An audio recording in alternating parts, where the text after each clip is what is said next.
with all the democratic activity taking place around the world this year, in the UK with the general election and other elections elsewhere, I've been thinking about disillusionment in politics, which feels like the overriding theme, in fact, certainly from my perspective. Arising, I think, because politics has collapsed into almost solely promises for material well-being and security that is increasingly hard to deliver. And in a secular society, there is little where else to turn, it seems, little resource for developing a vision of more for a society, because secularism is losing touch with the transcendent horizon that have so informed the politics of the past.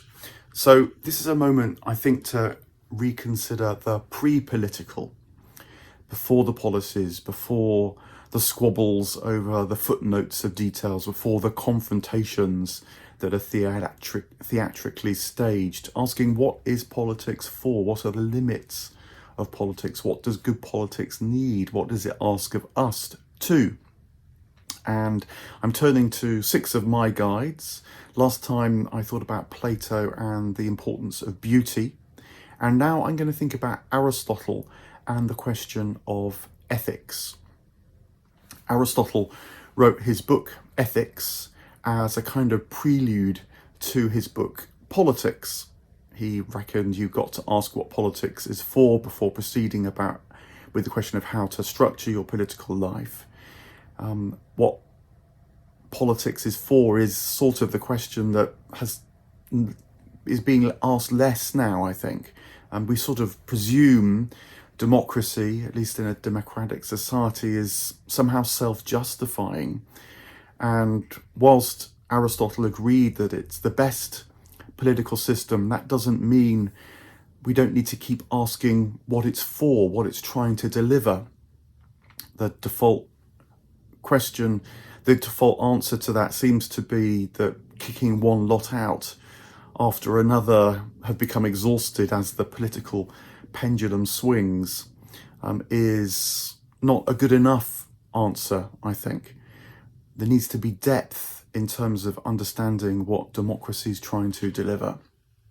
Not just having it as a default way of turning politics over. And so this is where the question of ethics and politics, as Aristotle framed it, might come together again. That said, of course, ethics are typically themselves considered to be a good thing in politics. A politics that had more ethics in it would be an improvement, many would spontaneously say. But this is where the disillusionment comes in, because I think actually the way that ethics is talked about now is actually feeding that disillusion. So this is how it might come about. You hear phrases like, it's the right thing to do, but they're used as assertions in order to stop thinking, in fact. Or alternatively, there's the common implication that our side cares, but the other side really doesn't. When actually, I think the vast majority of politicians really do care about improving people's lives. And the debate is about how and not whether. So that's partly taking us to a pre-political kind of question. There is also just the overtly cynical element when ethical issues are used to divide a populace, to appeal to one side and not to another. This is particularly strong, it seems, in the US, where abortion, for example, is a very divisive issue in politics. And even in the UK, there's some sense that that might creep more and more into our political discourse, perhaps not so much over abortion, but issues like euthanasia or trans rights. They sometimes feel like they're now being used to signal to one side of the argument, not the other, but without actually having the debate. So ethics can feed the disillusionment, I fear, because it has these divisive kind of qualities. Ethics, of course, is also a kind of checkbox activity. Virtue signalling is the phrase, being seen to say the right thing according to the latest code or fashion, not even necessarily doing the right thing, just saying it. And the trouble with this is it reduces the the conversation simplistically, when of course life is difficult. There are often muddles to sort through, no clear answers one side or the other, and so we need to be more sophisticated than this kind of simplistic ethical discourse allows. Hence ethics feeding their disillusion, because people know that life is more complicated than just simple slogans one side or the other, the way that activism tries to drive wedges and so on, leaving most people feeling cynical, feeling that these issues have become weaponized, not really discussed, not known as people know them in the complexities of their own lives. Now, one of the things to recall about this approach to ethics, which is focused on issues, is that it's actually a very, very recent way of doing morality, maybe only a couple of 100 years old.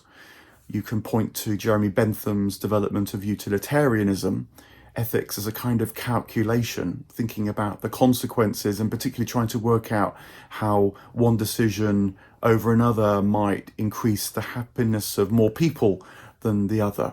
Ethics as a kind of transaction, and that is partly what feeds this sense that ethics needs to pinpoint issues and then have the debate about the issue, which I think has become a problem. A similar kind of consequentialism arises from the other main modern ethical tradition, which is associated with Immanuel Kant. And this is arguing, no, this is the right thing to do. This is what you ought to do, a kind of universal imperative that Kant developed. And again, that focuses ethics on particular questions. And then I think now, 200 years on, has led to this inability to think about matters more in the round, deeper principles. But there are alternatives, which is where Aristotle comes in.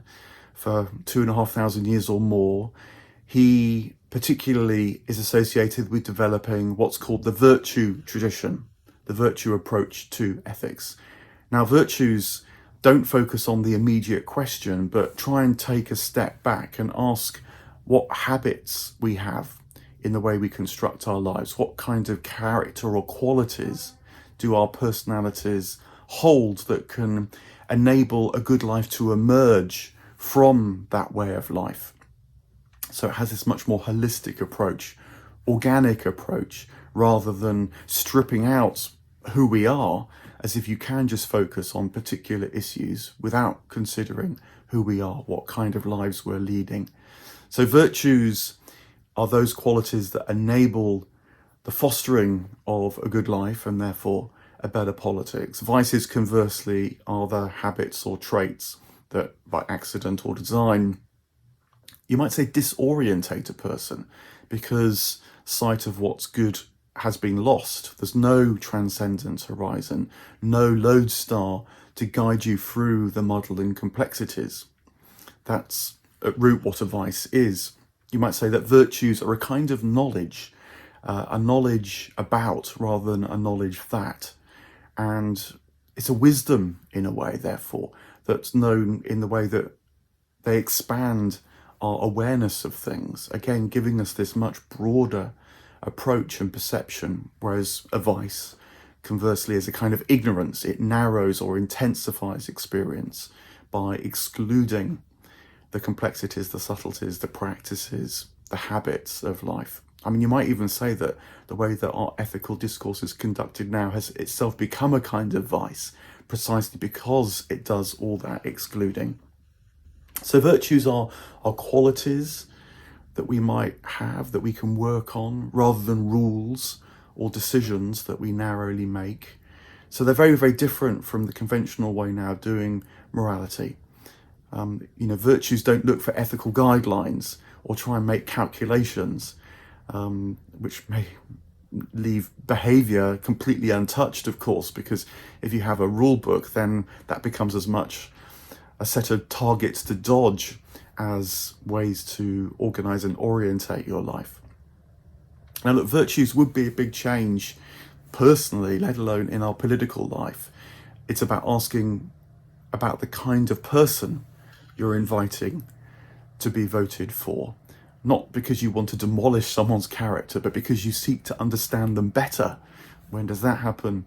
in the current political discourse. And even more subtly, virtues really come about when we learn from mistakes. We have to have, therefore, a culture that allows people to develop, to evolve, to change, to shape, and in particular to learn from when they've gone wrong in the past. Aristotle said that becoming virtuous is a bit like practicing a sport such as archery. You need to know how it feels to pull back the bow, hold the string, let the arrow loose in all sorts of different conditions, when it's windy, when it's raining, when you're on horseback, as well as when you're walking. And it's only through that felt practice that you become a good archer. And so he similarly thought that becoming a good person is about practicing being a person in all sorts of contexts and environments and learning from the mistakes. Where is a political education like that now? Where is a political discourse that allows that now? We might say there are other problems too with the virtue tradition. I mean, the most obvious perhaps is that the word virtue itself has become pretty tricky. It implies a kind of puritanism than a kind of attractive approach to learning about life and developing our sense of contact with the more towards which we hope to move. But nonetheless, our politics, it does seem, are in a pretty dire state. And so thinking about these radical questions at least needs to be done, because it is about a much wider reframing rather than just trying to have and keep going with this narrow debate. So I think virtues are worth thinking about again too. They're timely.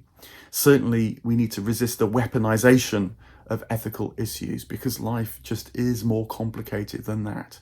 And so when you're listening to political discourse now, a good question to ask is, when are the complexities? When is the background, the wider issue being given space? When is the kind of people that we are and hoping to become being given airtime as well?